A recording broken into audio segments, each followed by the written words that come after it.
When Jimin suddenly tells Jungkook, "Don't ever see me again," fans are left stunned. What happened behind closed doors changes everything. "Don't ever see me again, Jungkook. I mean it." The words dropped like a bomb between them, leaving no room for misunderstanding. Jungkook's eyes locked on him, disbelief cutting through the air. "What the hell are you talking about, Jimin?" His voice rose instantly, sharp, urgent. "You don't get to just say that without telling me why." "I don't owe you an explanation anymore," Jimin shot back, his tone clipped, laced with bitterness. "Not after what you did." "What I did?" Jungkook's tone turned incredulous. "You're acting like I stabbed you in the back. You're twisting this, Jimin. I did nothing but protect you." Jimin's lips tightened. "Protect me? You call going behind my back and making decisions for me protection?" "I was trying to save you from yourself," Jungkook said, every word pushed out like it was burning him from the inside. "You were going to ruin everything. I couldn't just stand there and watch." "You think you get to decide what's right for me?" Jimin's voice cracked, but didn't soften. "You've crossed the line more times than I can count. I don't trust you anymore." Jungkook's fists tightened. "So that's it? Years of friendship, loyalty, all the nights we've had each other's backs gone? Because I made one choice you didn't like?" "This isn't about one choice, Jungkook. This is about every time you've dismissed my voice, my feelings, my plans. You don't listen. You never have. Because you keep putting yourself in danger." Jungkook's frustration boiled over. "You think I like stepping in? You think I enjoy cleaning up after your messes? You call them messes. I call them my life." Jimin's voice dropped to a dangerous calm. "And I don't need you in it anymore." A tense silence held for several seconds. Jungkook's breathing was uneven. "If this is about that night, stop." Jimin's interruption was quick, final. "We're not talking about that night. You don't want the truth, and I'm tired of carrying it alone." Jungkook's brows furrowed, a storm building in his chest. "So you're ending this without giving me a chance to explain myself? Without letting me defend what I did? You've had every chance. Every single time you made it about you. I can't keep doing this." Jungkook shook his head slowly. "You think walking away is going to fix you? You think cutting me out is going to make all your problems disappear? It's not about fixing me. It's about surviving." Jimin's voice was steady now, but his eyes were somewhere far away. "And you're not safe for me anymore." Jungkook stepped closer, his voice lower but no less intense. "What happened to us, Jimin? We were unshakable. Nothing could break us. Now you're looking at me like I'm the enemy." "Because you are." The finality of those words slammed into Jungkook like a blow. His mouth opened, then closed again as if searching for the right words. But nothing came. "Leave," Jimin said quietly. "Before I say something we both regret." Jungkook stood frozen, the weight of everything between them pressing harder than ever. But beneath the hurt and the fury, a flicker of something else burned in him, something that wouldn't let him walk away so easily. He took a deep breath. "You're not telling me everything, and I swear, I'll find out what you're hiding." Jimin didn't answer. He didn't even look at him again. The silence was louder than anything they just said. And in that silence, something unspoken lingered, an unresolved truth that neither was ready to face. "Say it again," Jungkook said, his voice flat, as if each word had been measured on a scale and found too heavy to carry. "You told me to disappear. You didn't tell me why." "You're still making this about you," Jimin replied. "You always do." "I'm making this about truth," Jungkook fired back. "I don't even know which lie I'm supposed to defend myself against." "Then defend yourself against none of it," Jimin said. "Walk away. That's the only defense that matters now." "No," Jungkook said. "You don't get to burn the bridge and then act like the smoke is my fault. What happened? What changed? And don't say everything, because that's not an answer. Who said something? Who threatened you? Who asked you to cut me out?" Jimin paused. "You think there's a puppeteer for every decision I make. There isn't.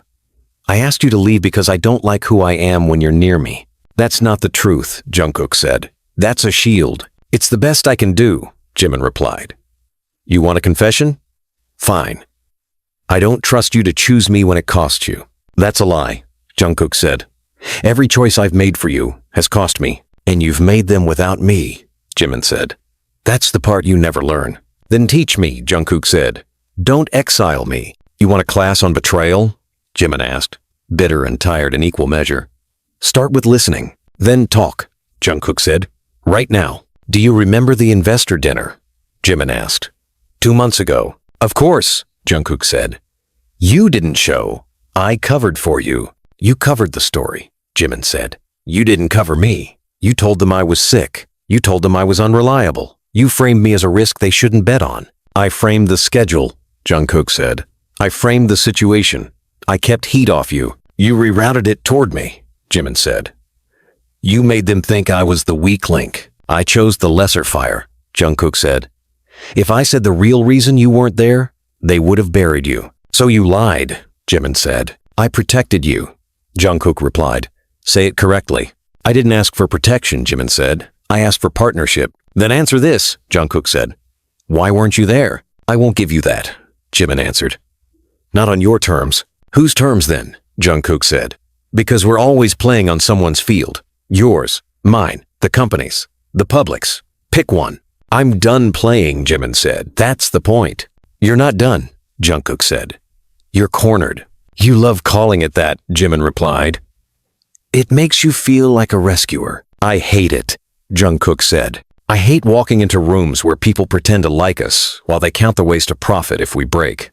I hate reading messages that look like invitations and smell like traps. I hate that you won't let me fight the ones I'm good at fighting. You're good at burning fields, Jimin said. And then what? We live on the ashes?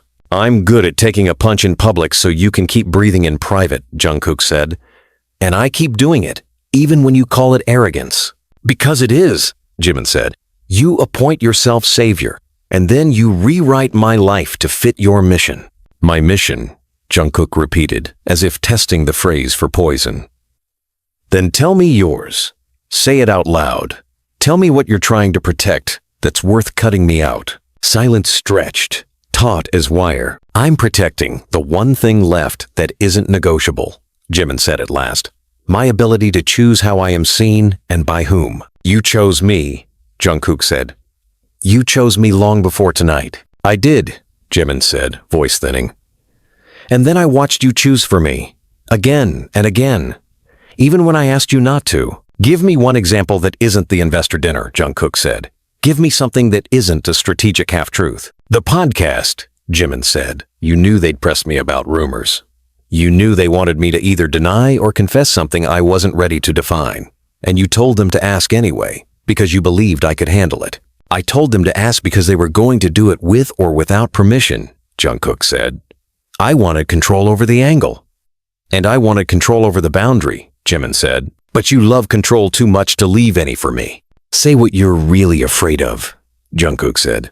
Say the private part out loud so I don't have to guess. I'm afraid you will decide our story without me, Jimin said. I'm afraid you already have. Jungkook exhaled slowly, like someone putting down a weapon he didn't remember picking up. Then take the story, he said. I won't speak. You talk. I'll listen. Jimin's jaw tightened. You say that now, when the damage is exactly where you wanted it, on me. I never wanted damage on you, Jungkook said. I wanted distance from people who only love us if we serve their narrative. You're not listening, Jimin said. I said I don't trust you to choose me when it costs you. I didn't say I don't love you. Something in Jungkook's posture changed at that, though nothing moved. Then why this punishment, he asked. Why the sentence without a trial? Because every trial turns into your show, Jimin said. I need quiet, and I can't have it with you. What if I'm the only one who can keep you safe when the quiet ends? Jungkook asked. Then I'll pay the price, Jimin said. And you won't have to. I'd rather pay with you, Jungkook said. Even if it hurts. That's the problem, Jimin said. You love the hurt when it proves something. I don't. Not this time, Jungkook said. Say the real reason you missed the investor dinner. No, Jimin said. Then I'll say it, Jungkook replied. You were meeting someone who told you walking away from me was the only way to secure your solo project. They promised leverage.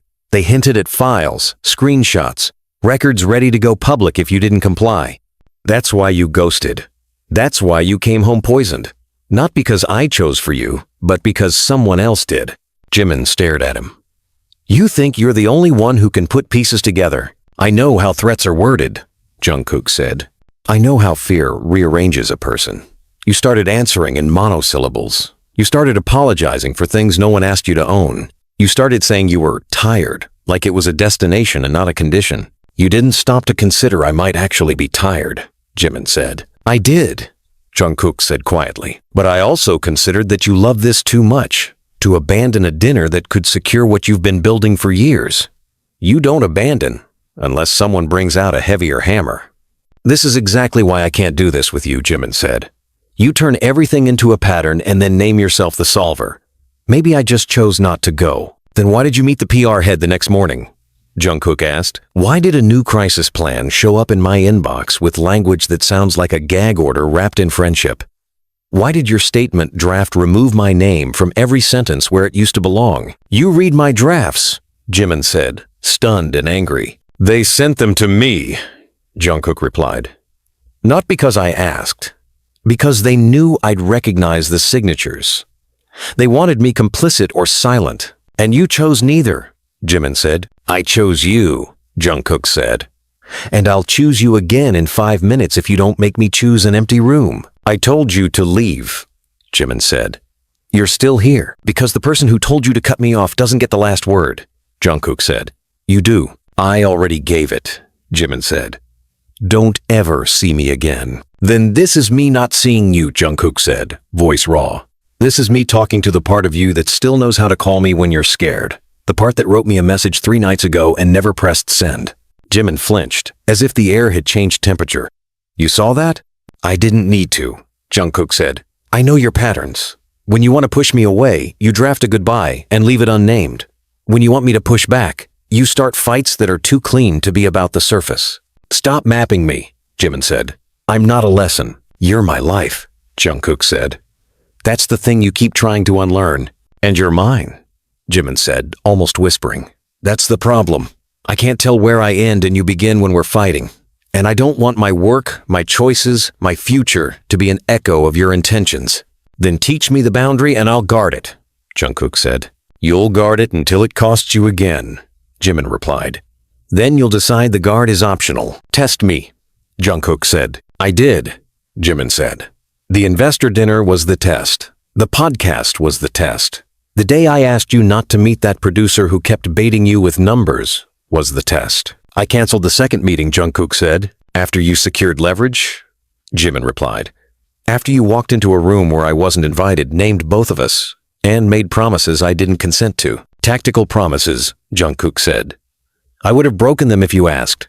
I don't want to be with someone I have to ask to break promises I never agreed to, Jimin said. Jungkook swallowed hard. Then it's me, he said. I'm the reason you won't say where you were that night. Because if you tell me, I'll detonate every bridge I can reach. You'll detonate yourself, Jimin said. And I'm not willing to watch. So you're protecting me from me, Jungkook said, a tired half-laugh escaping his chest. You're doing exactly what you accuse me of. I'm protecting the little that's still intact, Jimin said. You keep saying you'll burn everything for me. I'm saying we don't have to burn it all. I don't know how to do that, Jungkook said. I know, Jimin replied, and it was both apology and indictment. That's why I asked you to leave. Then answer one thing, Jungkook said. Are you walking away because someone demanded it, or because you want a life where I'm only a memory? It's both, Jimin said. And that's the worst part. Jungkook looked at him steady and unblinking. If I disappear, will they leave you alone? They said they would, Jimin said. Then they won't, Jungkook replied. The kind of people who make deals with your loneliness don't stop when they taste blood. Please, Jimin said. Just this once, don't be right. I'd rather be wrong, Jungkook said. I'd rather you wake up tomorrow and find out the world doesn't want us in separate boxes after all. But I have emails, I have recordings, I have a file full of threats dressed as strategy. You gathered evidence, Jimin said, resigned. Of course you did. I gathered proof so I wouldn't go feral on a rumor, Jungkook said. I needed to know who I was fighting before I decided how loud to get. And when did you plan to tell me? Jimin asked. When you stopped telling me to vanish, Jungkook said. Or when they took one more step. They already did, Jimin said. Last night. What step? Jungkook asked, voice sharpening. They called my father, Jimin said. Told him there were articles ready to publish if I didn't correct the narrative. They use words like stabilize and restore. They suggested I recenter my brand. He asked me what that meant. I told him it meant I was tired. He told me to rest. Then he asked if you were the problem. And what did you say? Jungkook asked. I said no, Jimin replied. Then I hung up and realized the only answer that protects him is the one that hurts you. Jungkook's hands curled at his sides. They're not going to stop with your family. I know, Jimin said. That's why I have to start. With me, Jungkook said. With me first, Jimin replied. I can control one thing. I can ask you to go. I can draw a line in a life that has become one negotiation after another. Jungkook nodded once, emotion so small it barely counted, and yet it moved worlds. I won't embarrass you by making a scene, he said, but hear me clearly. If they touch your father again, if they use him to move you like a chess piece, I will break the board. You always talk like you're a storm, Jimin said. I talk like someone who knows the weather comes. Whether you name it or not, Jungkook answered. I can't turn off who I am, Jimin, but I can change how I carry it. How? Jimin asked. I can stop deciding alone, Jungkook said. I can ask before I answer. I can lose a battle you think I should lose, even if I know how to win it. I can do that if you stay. And if I don't? Jimin asked. Then I'll still do it, Jungkook said, because changing should never depend on applause. Jimin stared at him for a long time. You always say the line I'm not ready for, he murmured. It's infuriating. It's honest, Jungkook said. So is this, Jimin replied. I need a week without you, not as punishment, as a reset. No calls, no messages, no rescuing. If the sky falls, let it hit the ground without your hands underneath it. If I'm still me at the end of that week, I'll call. If I'm not, you won't have to wonder. Jungkook went very still. A week, he said. And in that week, if they push, then you'll know whether I can hold the line without you, Jimin said. That's not a test, Jungkook replied. That's a wound. It's both, Jimin said. But it's mine to choose. You're asking me to respect a boundary I hate, Jungkook said. I'm asking you to respect me, Jimin answered. Jungkook took in a slow breath and let it out. Then I agree, he said. 1 week, no contact. If you need me, I won't, Jimin said. And then, softer, I will if I do. Jungkook offered a sad, almost invisible smile that didn't touch anything but the moment.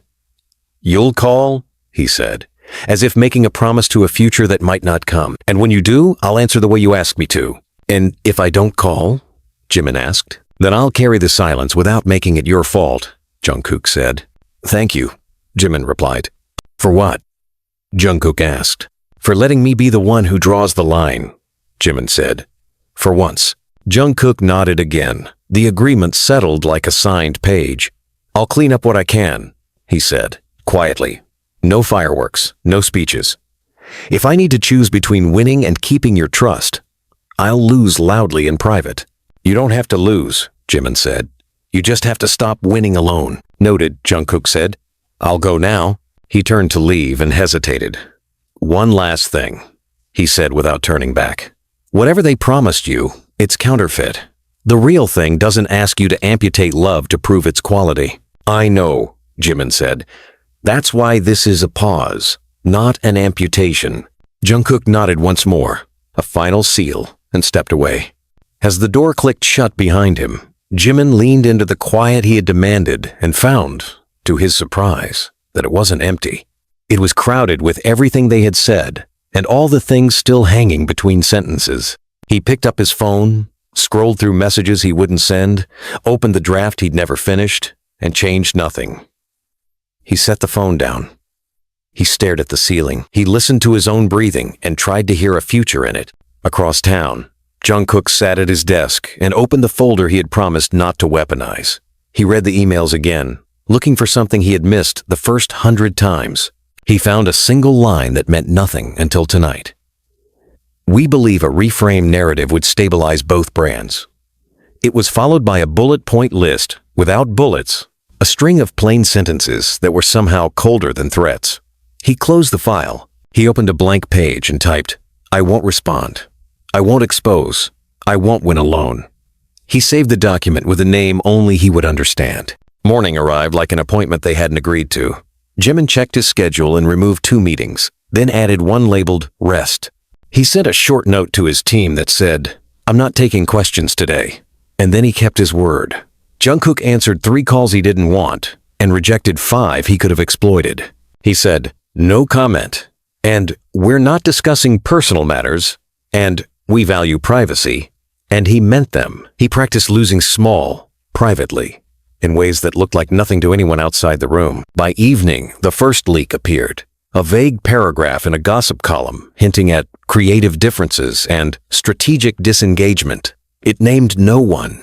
It implicated everyone. Jungkook read it, then closed his eyes and chose stillness. Jimin read it, then turned off his phone and chose quiet.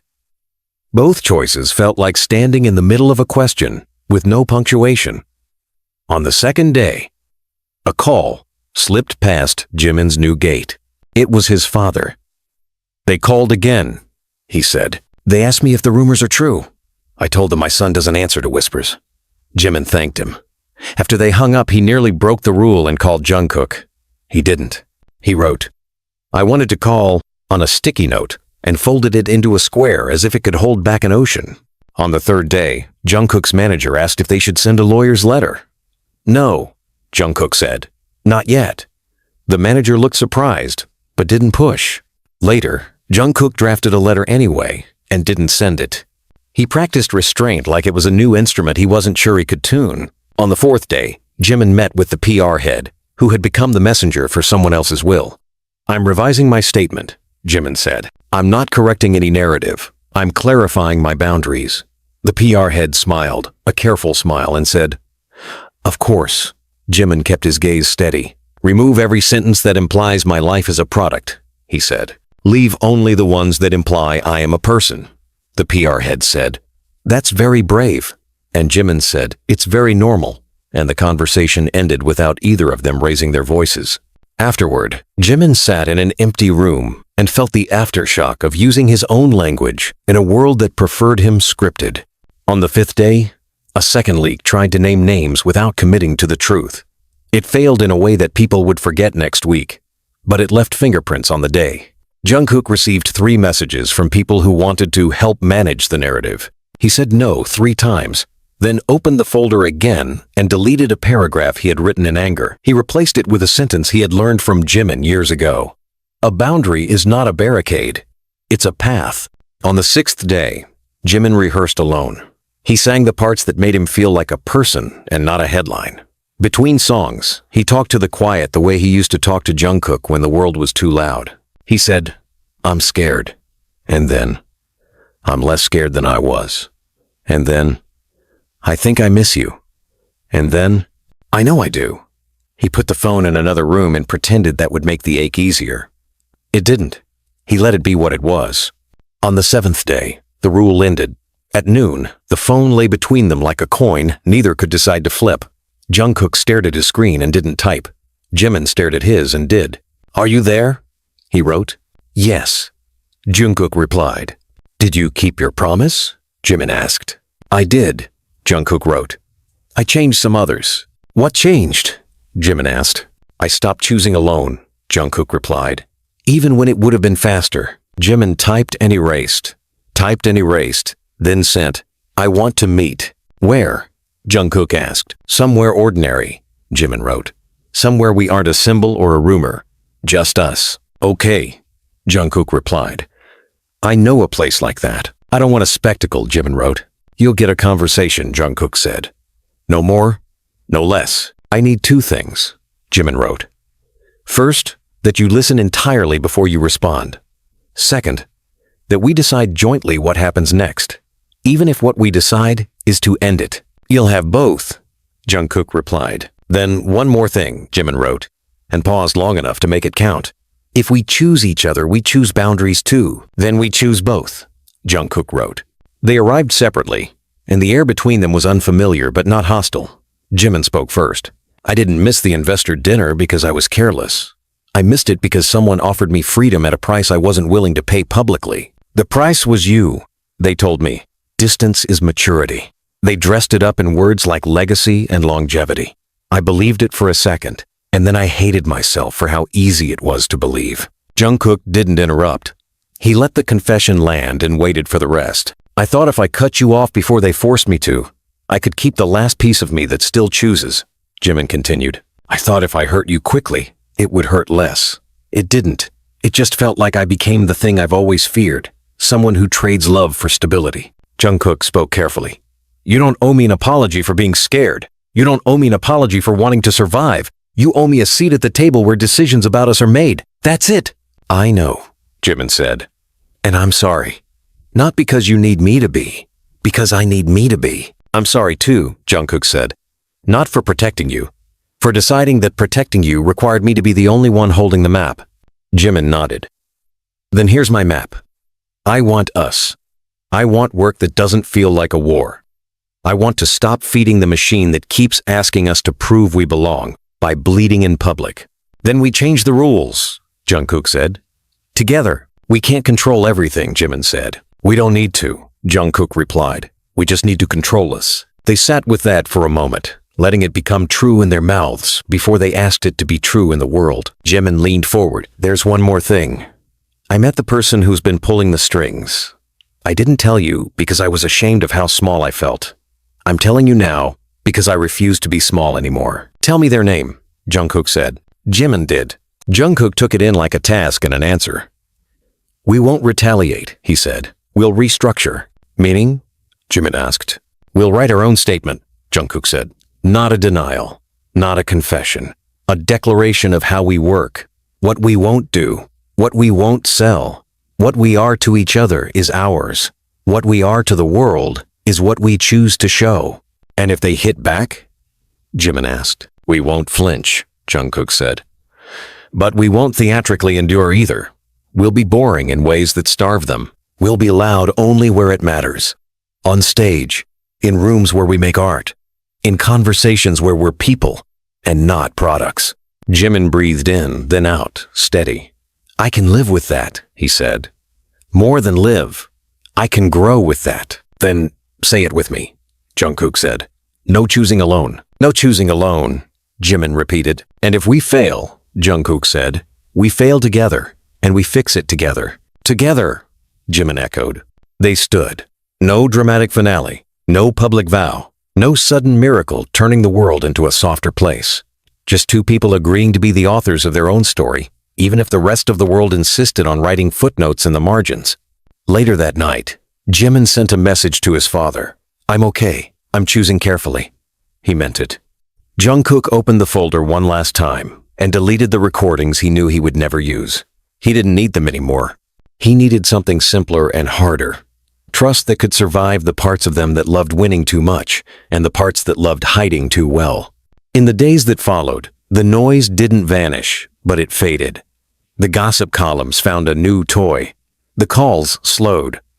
The offers became less predatory when they realized the leverage had changed hands. None of it was a fairy tale. All of it was work. One evening, after rehearsal, Jimin called Jungkook without an agenda. I have a question, he said. Ask, Jungkook replied. If we hadn't found our way back, would you have kept your promise to carry the silence without making it my fault? Yes, Jungkook said. And I would have hated every second. I know, Jimin said gently. That's why I called. They laughed, not because anything was funny, but because relief sometimes sounds like humor when it finally learns how to speak. It wasn't a cliffhanger. It wasn't a grand reveal. It was two voices choosing honesty in a world that kept asking them to choose anything else. And for now, that was enough. Before we start, Jungkook said, are we still doing this together? Ask me again in an hour, Jimin answered. If I'm still here, it's yes. Then here's the hour, Jungkook said. Let's spend it well. They sat across a small table in a back room that wasn't glamorous and wasn't private in any official sense. It simply didn't matter to anyone but them. Phones face down. No handlers. No one to interrupt with corporate words. I want the name repeated, Jungkook said. I want to hear you say it again so I never forget. Min Chaehyung, Jimin said. Head of strategy. She doesn't call herself that, but it's what she is. She told me the brand can mature if the narrative stops orbiting us as a pair. What did she promise? Jungkook asked. A tour without the noise. Endorsements that don't ask for our personal lives in return. Quiet power disguised as fairness, Jimin said. She said, distance is dignity. And you believed her for 1 minute, Jungkook said, not accusing, just marking the wound. I believed the part where dignity sounded like rest, Jimin said. I didn't believe the part where rest meant erasing you. Good, Jungkook said, because I'm unerasable. Not if the board decides profit requires a cleaner narrative, Jimin replied. Then let's make profit require honesty, Jungkook said. We can do that if we construct the frame before they sell the picture. Talk me through the frame, Jimin said. No speeches, just the logic. 3 parts, Jungkook said. 1. We declare how we work, clear boundaries, shared decisions, no stories about our private life without our consent. 2. We expose no one, but we make space for accountability by naming behaviors, threats dressed as strategy, deals that require amputations, contracts that weaponize silence. 3. We choose our venues. No more interviews that bait us into choosing a label we don't want. No more podcasts designed to tear something open. And if they push back? Jimin asked. Then we decline together, Jungkook said. Not as a crisis, as a policy. They'll adapt when they realize we won't provide the spectacle. And if they go nuclear? Jimin asked, voice low. If the leaks come with receipts and ugly context, then we tell the truth we agreed on, Jungkook said. Not all truth, not every truth, and not a truth designed to satisfy anyone else's appetite. Just ours, measured, final. Final is a promise people rarely keep, Jimin said. Then let's be rare, Jungkook replied. Silence settled, just long enough to say the agreement had landed. Jimin slid a printed page across the table. This is the draft they wanted me to sign, he said. It says, I'm reframing partnerships to honor evolving creative independence. It deletes your name by implication. Jungkook read the lines. If you sign this, I become a rumor you outgrew, he said. That's why I didn't sign, Jimin answered. I told them I needed time. They gave me until Friday. When's the meeting with Taehyung? Jungkook asked. An hour, Jimin said. Then we're prepared, Jungkook replied. We go in together. She only invited me, Jimin said. She's getting both of us, Jungkook said. Set the expectation early. Jimin took out his phone and typed, I'm bringing Jungkook, he wrote. He hit send. The reply came fast. Not necessary. Jimin put the phone down and stared at it like an opponent who had just blinked. I'm going, he said. With you? Good, Jungkook said. If she refuses to let me in, we leave. That sounds like a threat, Jimin said. It's not, Jungkook replied. It's logistics. If someone wants to design a reality that excludes me while talking about you, the product is a decision you didn't make. Then we don't buy it, Jimin said. We never did, Jungkook answered. They stood. No ceremony, no talisman, just a shared decision. As they walked to the elevator, Jungkook spoke again without looking over. One rule, he said. In that room, I don't speak for you. If I cross a line, say reset, and I'll shut up. One rule for you, one for me, Jimin said. If I start to apologize for things I don't own, say anchor. That means stop, breathe, return. Reset and anchor, Jungkook said. Done. They arrived on the floor where negotiations dress up as care. The assistant outside the conference room lifted a hand, then let it fall when she recognized them both. She's expecting you, the assistant murmured to Jimin. And then, after a beat, and only you. Then she can adjust, Jungkook said, calm but firm. They entered. Min Chaeyoung didn't stand. She glanced at Jungkook and then at Jimin, measuring something that had nothing to do with height, reputation, or sales. It had to do with who would yield first. You brought company, she said. I brought my partner, Jimin replied. He stays. Chaeyoung tapped her tablet. I prefer clarity, she said. This is a conversation about positioning and protection. It's not personal. It became personal the moment you called my father, Jimin said evenly. So let's be honest about the scope. Her smile thinned but didn't vanish. Families call families, she said. Sometimes that happens off the record for everyone's benefit. Reset, Jungkook said softly, eyes still on Jimin to honor the rule. Jimin nodded once, then looked back at Chaeyoung. Let's talk business, he said. Your memo implies distance equals stability. Spell out the metrics. What are you seeing that convinces you our proximity is a liability? Volatility in sentiment analysis, she said. Predictive models showing higher churn when narratives skew intimate. Increased risk of brand whiplash when personal and professional lines blur. Translation, Jungkook said. You think people like us less when we look like people and not products? I think markets prefer consistency, she said. People prefer a story they can follow without second-guessing the boundaries. Then we'll give them a boundary they can learn, Jungkook replied. We won't give them a breakup for dessert. You misunderstand me, she said, feigning patience. I'm not asking you to fabricate a separation. I'm advising you to de-emphasize a dynamic that the public overinterprets at your expense. You're advising me to make him smaller in my life, Jimin said. Professionally at first, then everywhere else, because that's how these experiments end. Taehyung set the tablet down. You wanted power, she said to Jimin. This is what it looks like. It isn't glamorous. It's arithmetic. Align your variables. Reduce noise. Multiply control. Anchor. Jungkook breathed, and Jimin exhaled once. Power that requires me to amputate the most loyal part of my life isn't power, Jimin said. It's dependency, sold at scale. You're being dramatic, she said. I'm being precise, Jimin answered. You want me to sign your draft? I won't. Here's ours. He slid a single page across the table. Their statement. Taehyung read it. The first paragraph declared boundaries without apology. The second, rejected threats in corporate clothing. The third affirmed partnership without letting anyone else define it. This is vague, she said at last. It's intentional, Jungkook replied. Clarity about us. Ambiguity for everyone else. That's how we keep our lives. This won't satisfy the gossip economy, she said. They'll escalate. We won't, Jimin said. And if revenue dips? She asked. Will you carry that? Together, they said at the same time. Jeon considered them, weighing the cost of pushing harder. You picked a hill, she said finally. Make sure you can live on it. We already do, Jimin said. We'll circulate your statement, she said. There will be edits. There will be none, Jungkook said. You can format it. You can send it. You can't change a word. Her gaze sharpened. You're certain, she said. I'm done being uncertain, Jungkook replied. Then we're done here, she said, cool again. I'll let you know when it goes live. Do that, Jimin said. They stood. No handshake. No bitterness. Just a line drawn so cleanly it could not be mistaken for anything else.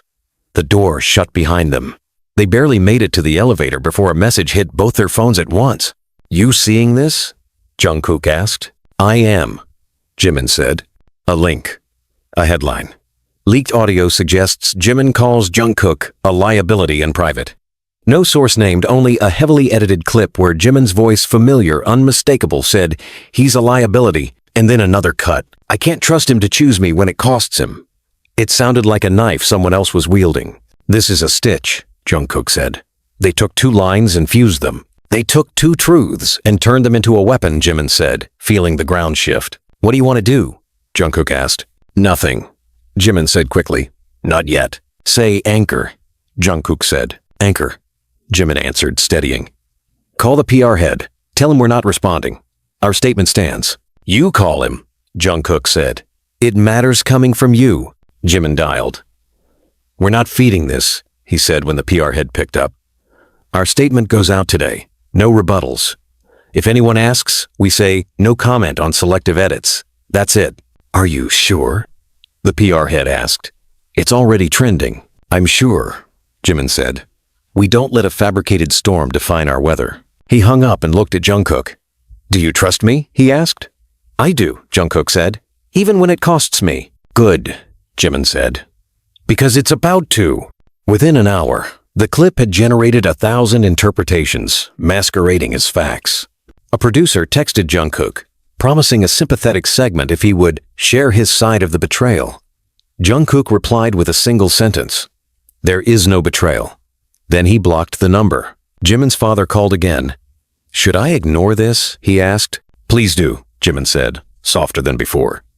It's designed to make you call me. I'm already here. I trust you, his father said. I don't trust them. Neither do I, Jimin replied. But I trust me. and I'm learning to trust him in ways that don't require a performance. After he hung up, Jimin turned to Jungkook. I need to say something I've been avoiding, he said. About that night I missed the investor dinner. You don't owe me that anymore, Jungkook said. We already chose our path. I owe it to myself, Jimin said. I met someone who said they could make the noise go away without a trace. They wanted the raw vocals to a song that isn't finished. They wanted leverage. They said if I didn't give it, they'd create a version that sounded close enough. I told them no. That's why I missed the dinner.